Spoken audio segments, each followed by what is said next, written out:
This is Pet Life Radio. Let's talk pets.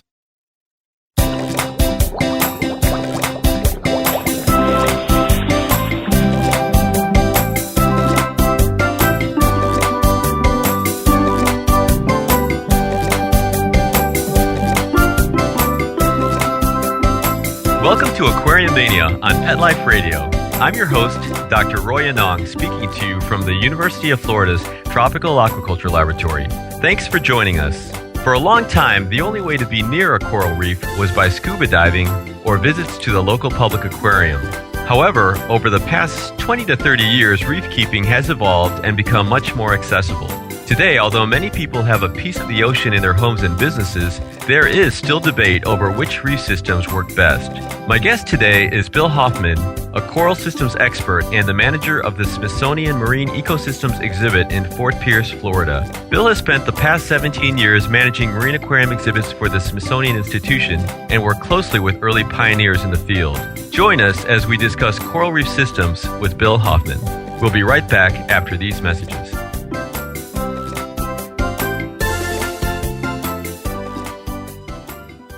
Molly, here's your dinner. Zeus, that's not your food. Don't let that happen to your precious cat. Elevate your cat's eating experience with the Cat Tree Tray. The Cat Tree Tray keeps your cat's food off the floor and conveniently located on the cat tree. It's the perfect way to eat. It's a beautiful wrought iron tray that easily attaches to your cat tree and keeps dogs and other critters out of your cat's dish. A must for multi-pet households. There's a 6-inch tray for large bowls and a 4-inch tray for smaller bowls. Purchase your Cat Tree Tray today. Go right now to cattreetray.com. That's cattreetray.com. CATTREETRAY.com.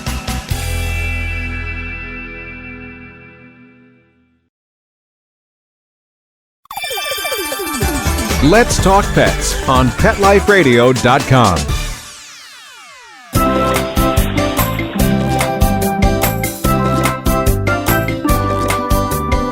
Welcome back to Aquariumania on Pet Life Radio. My guest today is Bill Hoffman from the Smithsonian Marine Ecosystems Exhibit in Fort Pierce, Florida. Hey, Bill, thanks for joining us today.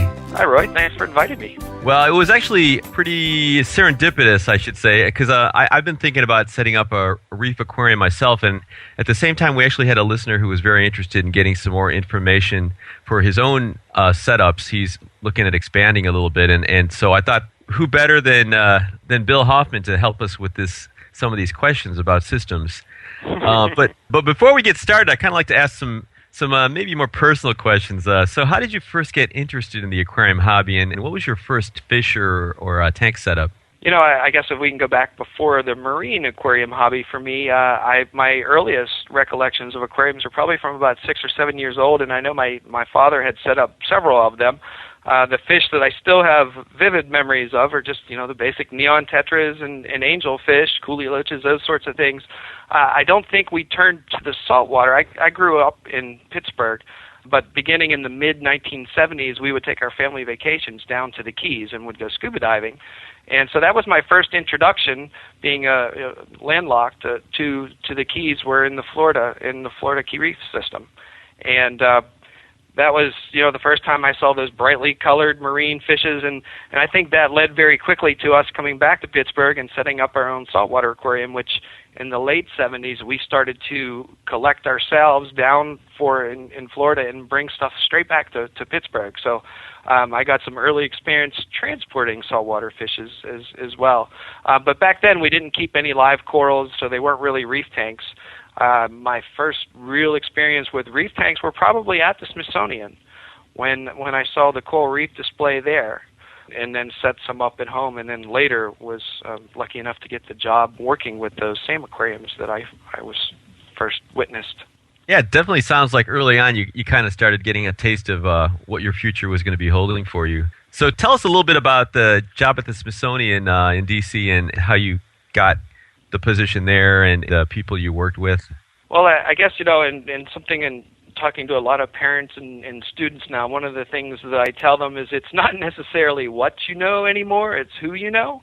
And so when I was in graduate school, one of my advisors had a lot of contacts at the Smithsonian's Natural History Museum and told me about a job in the fish division there. I can tell you, it sounds better than it was. That is working with preserved fishes. So I like to think of myself as a glorified fish librarian. Basically, we had preserved fishes in jars and in coffins, really big metal coffins for the larger ones, and we would loan them out to graduate students and researchers that were working on taxonomy. And so it was while I was there that I saw the exhibit in the Natural History Museum, and I had a friend who worked next to a curator there, Dr. Walter Adey, and some of the aquarists may recognize that name of Algal Turf Scrubber fame. And so he was looking for a fish person to help him with a project that he was doing out in Arizona, the Biosphere 2. And so I spent 6 months working with him, collecting marine fishes. He was setting up basically a 1 million gallon Atlantic coral reef and an estuary attached to that. And so he needed someone that knew how to collect fishes, keep them alive, transport them, and of course identify them. And so we did that for 6 months. And so that sort of whetted my appetite for the reef hobby. And I think after that, even when I was back in the fish division, I would still go up to the exhibit almost every day and just stare at the coral reef tank. And it wasn't long after that it was very fortunate for me, but the manager of the exhibit at the time was leaving, and I was able to step into that position. And so I've held that position, started in Washington in the exhibit in 1993. And then in 1999, the museum was going through a major renovation, and they were going to restore the hall that it was called Exploring Marine Ecosystems Exhibit was in. And some of your listeners may remember the life-size model of the whale, the blue whale that was in the Natural History Museum, I think actually from the 1950s up until the exhibit closed in 99. And so we were looking for a new home for the coral reef exhibit. And the Smithsonian maintains a marine station here in Fort Pierce, the Smithsonian Marine Station. And I guess the county was always interested in having something for the public. And the director of the Smithsonian Marine Station here in Fort Pierce heard that our exhibit was closing down and that we were looking for a new home for it. And so we were put in touch with the county, and that blossomed into a brand new exhibit. And then it was in 2001 that we moved the exhibit down from, it was actually when we opened in August of 2001. So we moved the original coral reef exhibit down, a lot of our equipment, but other than that, our new focus here in Florida was to be on Florida marine ecosystems. And so that's what we have here now, are 6 Florida marine ecosystems, starting with a seagrass bed, a mangrove community. It's an intertidal display. We have hard bottom habitats, both estuarine and near shore. And then, of course, the showcase exhibit, which is our 2,500-gallon Atlantic coral reef tank, and it's actually larger than it was even up in Washington. But that all started with my introduction to Dr. Walter Adey of Algal Turf Scrubber fame. And just having been over there, the coral reef tank's definitely beautiful, and you've got some incredible acropora just growing like crazy, I know. So, I know over the past 20, 30 years, as you were kind of discussing, there have been major changes in recommendations for reef keeping, whether it's substrate or filtration or lighting or, even food. So it's been really confusing, I think, for some of the folks that are thinking about getting into it, and even for folks that are in it now. Today, what kind of filtration, I guess, just in general, and then we'll talk more specifics, do reef keepers need to maintain their corals and potentially some fish, obviously, with them? And does it really vary depending upon the type of reef and animals? Yeah, it completely varies on what you intend to keep in there. You could run a coral reef exhibit or aquarium if you had no or very few fish in there without much filtration at all. There are 3 basic types of filtration: biological filtration, which is intended to deal with the dissolved waste that these animals excrete, namely the ammonia and in some cases the phosphates that come into the water. And then, so you have the biological filters like under gravel filters, or the original ones that I recall. I think we had those in my home aquarium back in the 70s. And they moved on to the bio wheels and wet dry and trickle filters. Basically, all of those are different ways for increasing the amount of habitat for those specialized bacteria that convert the raw ammonia into nitrates. And then once that happens with those bacteria, they kind of spit the nitrates back out into the water. And as good aquarists, then we should be doing water exchanges. What we use here at the Smithsonian for biological filtration, and we like to think that we try to do everything here as naturally as we can, so we kind of minimize external or extra filters. But our biological filtration, I like to think, is in line with the way it works in nature, and that is through photosynthesis. It's really photosynthesis and photosynthetic organisms in nature that are responsible for maintaining good water quality. And mainly what I mean by that is low nutrient levels, low nitrate levels, low nitrogen and low phosphorus levels, high dissolved oxygen, low CO2. All of those things are, related to photosynthetic organisms. Algae, phytoplankton, attached plants, they all remove ammonia, nitrites, phosphates, carbon dioxide. Those all can become problems in marine aquariums. So what better way to deal with them? Honestly, when you look at the real world, it's truly the phytoplankton that are responsible for good water quality. And Walter Adey, early in his studies, started looking at ways of maintaining a natural, very extremely low nutrient system, and went as far as to calculate that he would have needed a swimming pool with a natural population of phytoplankton, so pretty sparse, to maintain just a 500-gallon aquarium, and that wasn't practical, and that led eventually to the Algal Turf Scrubber. He started looking for other photosynthetic organisms that had a very high surface-to-volume ratio, which meant they were going to be very efficient at removing these nutrients from the water. And so that, like I said, led to the Algal Turf Scrubber technology. And sort of the other secret to that is, so basically we're creating habitat instead of for the bacteria. We're creating more habitat for what aquarists would call hair algae, or technically is turf algae. Just energy or algae that grows in a very high energy environment, gets lots of light, lots of water movement. Anything that is growing fast, of course, is pulling more nutrients out of the water. So extremely efficient filters. But I've also seen, algae filters run with Caulerpa and Chaetomorpha. Basically, the key there is to allow these algae, these photosynthetic organisms, to grow and then to remove them. And what I've done for classes is that we add, a set amount. We weigh the amount of food every day that we put in an aquarium. And so I can do that for 1 week, and in one hand hold, the amount of food that we put into that aquarium for a week. And then in the other hand, I can hold the lump of algae that we extract off of our algae filters.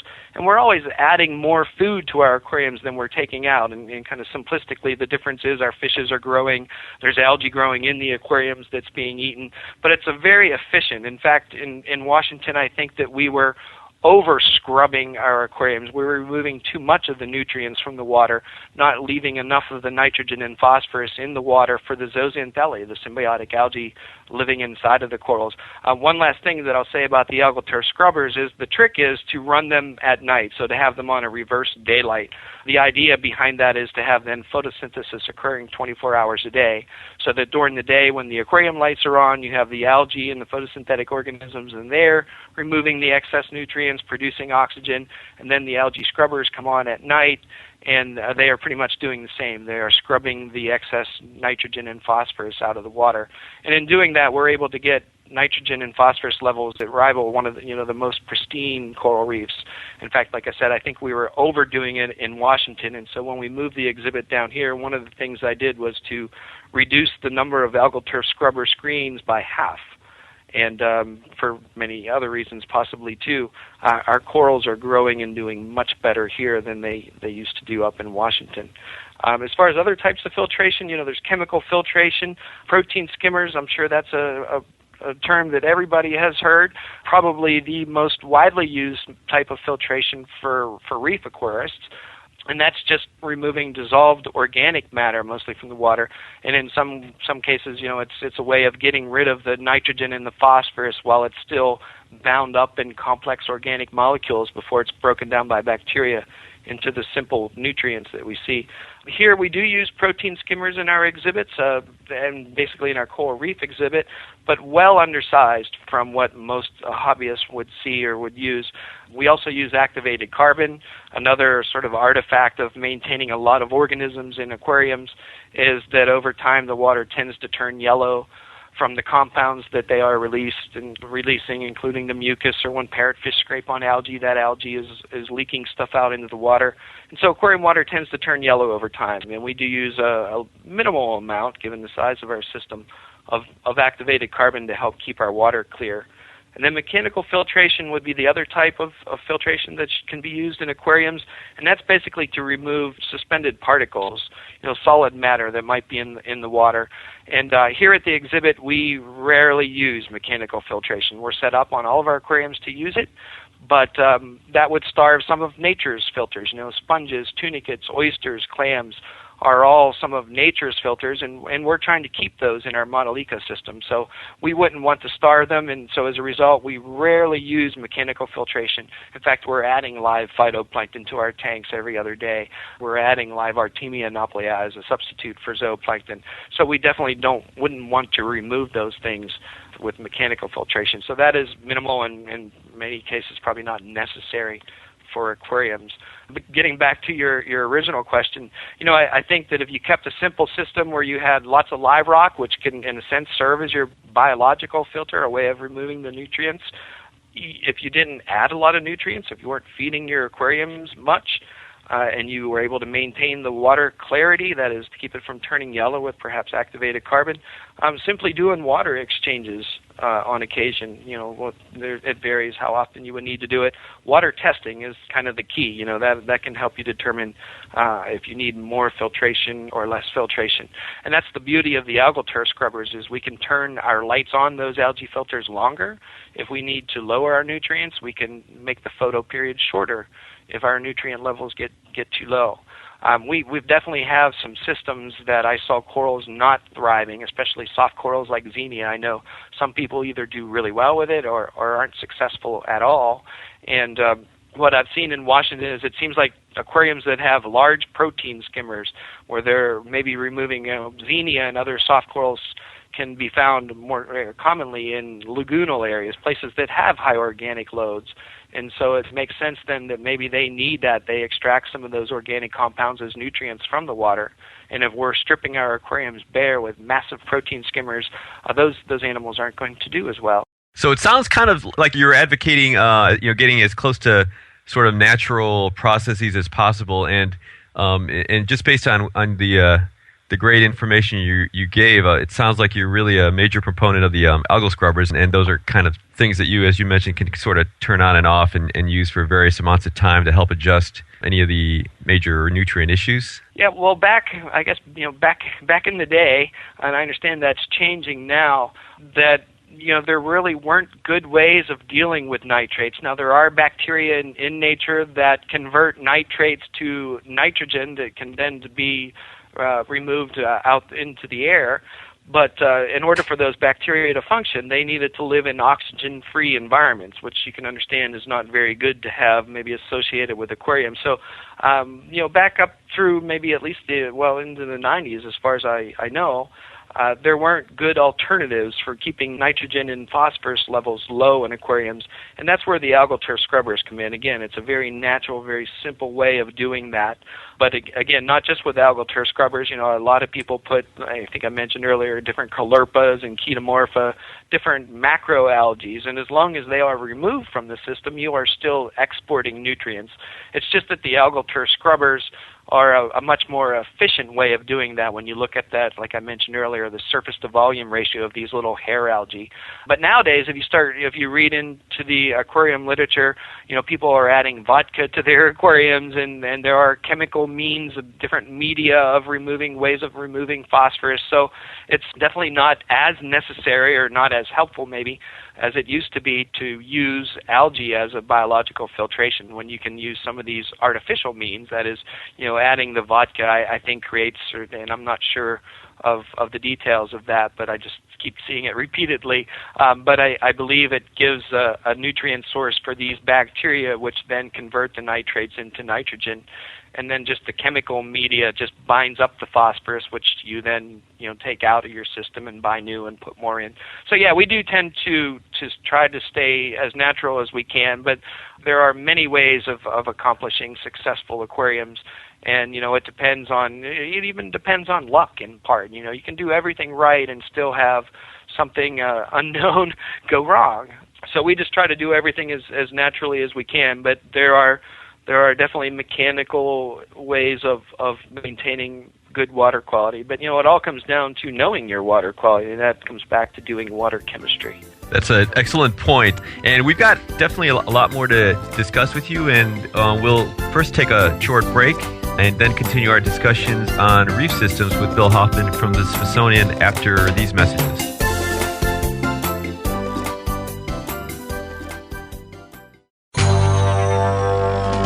It's DesignerPetSweaters.com. Hand-knitted designer sweaters for your precious pup or cool cat. Beautiful couture patterns for your pets, including custom-knitted formal wear, casual wear, yachting, and even sports-themed. Many designer pet sweaters include feathered tammy hats, top hats, and a lot of sparkle.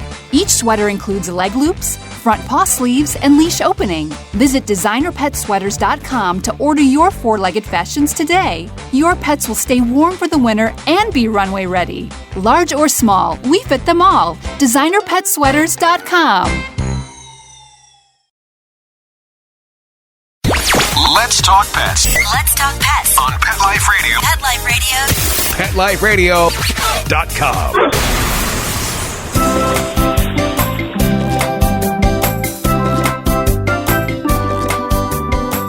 We're back and continuing our conversation with Bill Hoffman on coral reefs and coral reef systems. So, Bill, you went into real good detail about the way you guys are maintaining the exhibits and the success you've seen with Algal Turf Scrubbers, as well as just management for different species of coral, soft and hard. Now, there's other components of reef systems that are also controversial, and I thought maybe we'd hit a little of those or get a little information on those. What are your thoughts on sumps to start with? I'm actually a big fan of sumps, and we have them where we can. Ideally, a sump is a place where you can put, your protein skimmer, your activated carbon, your heater, things like that. The other advantage to having a sump is that it just increases the total volume of your system. There's kind of some truth to that old saying, the solution to pollution is dilution. So just by having more water in your system, you're sort of diffusing or at least dragging out the issue where it becomes more stable the more water that you have. So we do, like I said, we do have sumps wherever we can. You just want to make sure that if you do have a sump, that you perhaps you turn off your pump, and you just want to make sure that your sump can hold the amount of water that's going to drain out of your aquarium if the electricity goes off. And that's a big thing to know. And some people think of sumps and refugia as the same, and they can be, but for us we use refugia as well. And at least I believe that the best refuges or refugia.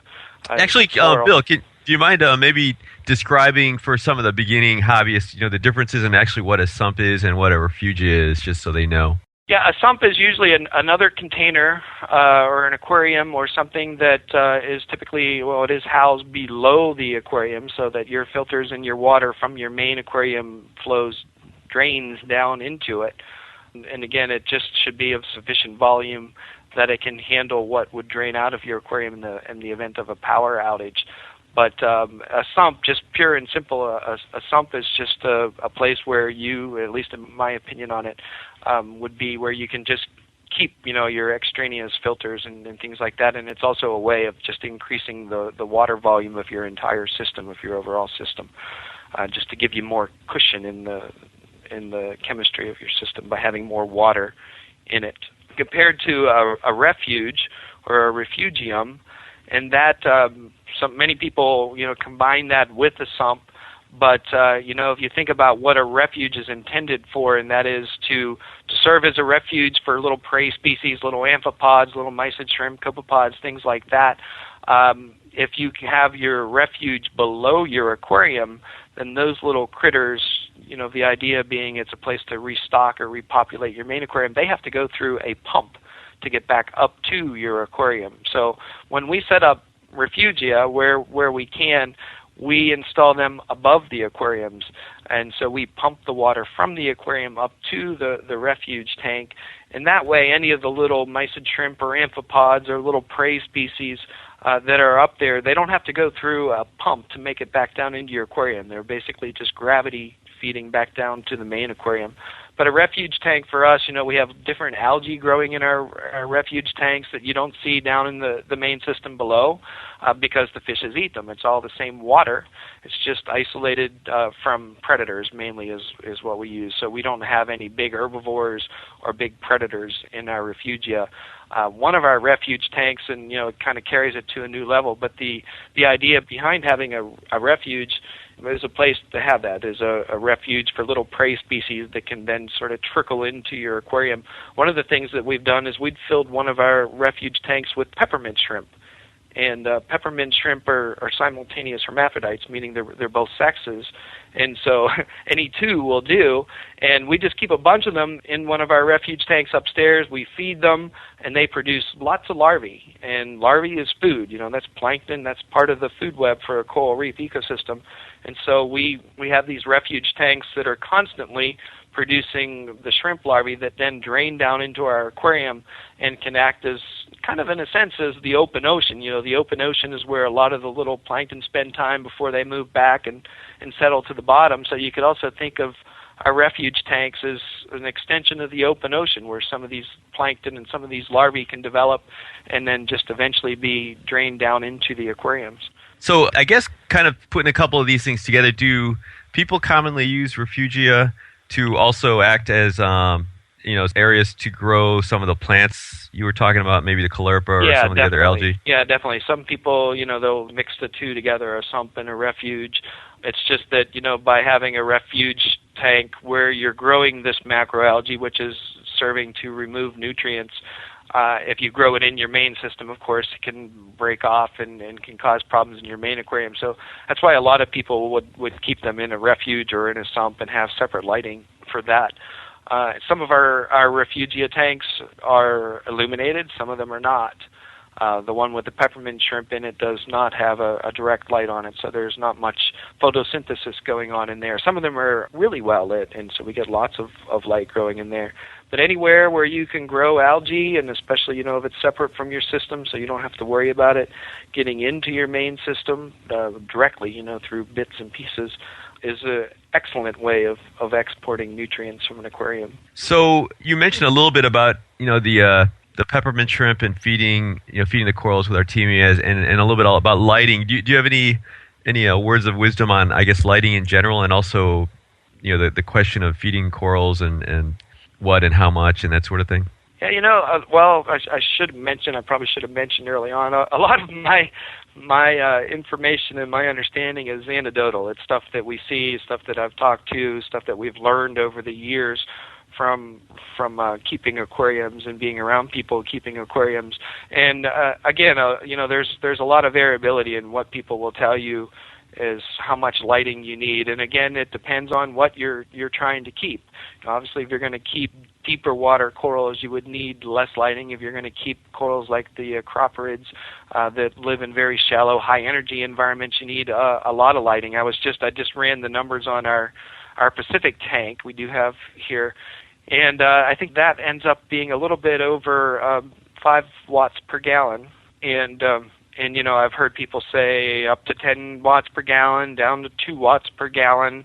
And, watts are not necessarily the best way to judge lighting because that's an energy measurement. But I'm a big fan of metal halide lights. I know there are a lot of other ways of lighting aquariums. Again, it would come down to what you're trying to grow.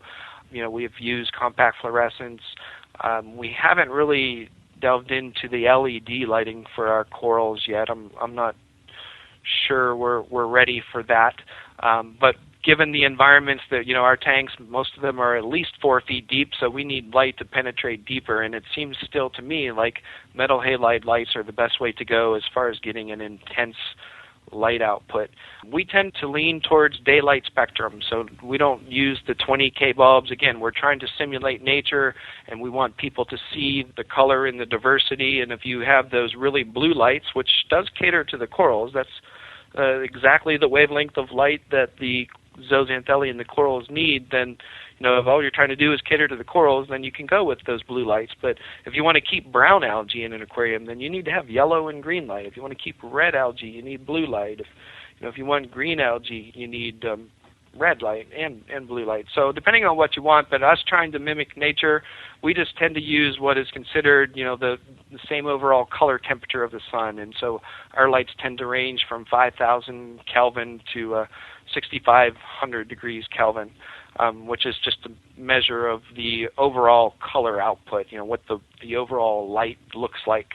The higher the number, like 10, 20,000 K, those are the really, really blue bulbs. And you get down to about 2,000 or 3,000 Kelvin, and then you're looking at the incandescent lights like that we used to use at home, which will not grow corals at all. What about feeding? And you had mentioned that a little bit, and what's too much, or is there a way to kind of gauge that? Well, the reef-building corals, and it varies, and the scientists are always hedging their bets, so to speak. But from the numbers that I've seen in the scientific literature, corals are reef-building corals, anywhere from 90 to 99% dependent on their symbiotic algae. And in fact, their reef-building corals are living in a desert. I mean, that's why the water is so clear. So it would then follow that they're not really too dependent on catching a lot of food. Having said that, we do add Artemia nauplii as a substitute for zooplankton to our big coral reef tank every night.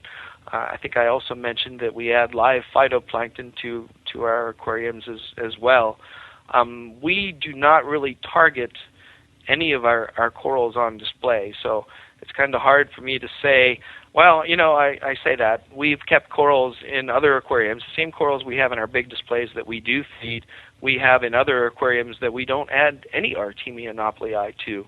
And I honestly can't see the difference, and not that I've done it, scientifically, but those corals seem to me to grow as fast as the corals that we are feeding the systems overall. So there may be more zooplankton in general because you guys are kind of managing your systems a little differently from, I think, the way a lot of people do? Yeah, we don't use any sort of mechanical filtration. The protein skimming, which is also a way that you could inadvertently remove plankton and other organisms from the water that might be food. So we're not feeding, we're not target feeding the corals. Now, I guess that's not entirely true. We have some of our larger polyp corals, some of the open brain corals. We do feed those some, and sort of my feeling is on that is if a coral has big polyps, then it's probably a little more important for it to catch food than something like a Porites or an Acropora. We have squirted Artemia nauplii onto some of these corals, and they don't even seem to stick to them. That is especially true of the Porites. So again, I'm not really sure how much supplemental feeding is needed for these corals, especially if it comes down to a nutrient balance thing. I do have to say, just having been over there a few times, that you've got some of the most incredible and healthy looking corals I've ever seen, and definitely the Caribbeans are just spectacular. So I think a lot of people are probably surprised that that you don't have an incredibly, not that there isn't a lot of technology involved, but a lot of the people tend to think, I think, that you really need a lot of technology to keep these things in in really nice condition. Yeah, no, that I don't think is true at all. Like I said earlier, you can do it very simplistically. You just have to know where you are, where your nutrient levels are, and if they are, and again, you can find a range of levels, but we definitely try to keep both our nitrates and our phosphates, and we do keep them below one part per million, 1 milligram per liter. But if we would find them being elevated, then we would either turn up our algae scrubbers or do water exchanges, which is an alternative to somebody that is not using algae scrubbers.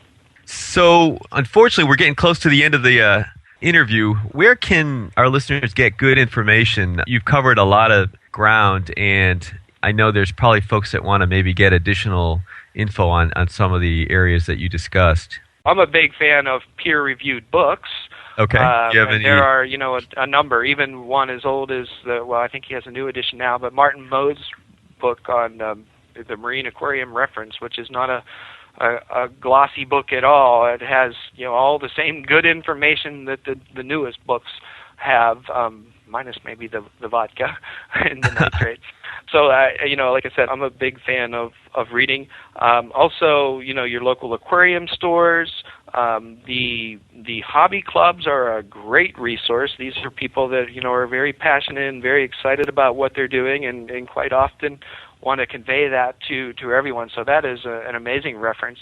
If you have a local aquarium club in the area, I would recommend them or aquarium stores, especially if you buy your specimens from them. It gets a little more questionable, I guess, if you're ordering everything online and having problems and then go to an aquarium store. I've seen that happen too, where they're a little less willing, but it's good to set up relationships with local stores and local aquarium clubs. Those are people that are always reading, always learning, and again are going to have their own ideas, but at least they're usually tempered by having bounced off of other people with similar interests and backgrounds. Yeah, those are definitely some good choices, and we seem to come back to that quite a bit. I agree with you. The internet's great in many, many ways and has helped a lot with information dissemination, but it's always you always got to be a little more cautious, and having access to good books and people through clubs as well are great references. So unfortunately, we're out of time. Did you have any final thoughts at all, Bill, on reefs, reef aquaria, or the Smithsonian Institution? No, I mean, for the hobby, the only thing, again, it comes down to water quality and learning your animals, what you're keeping.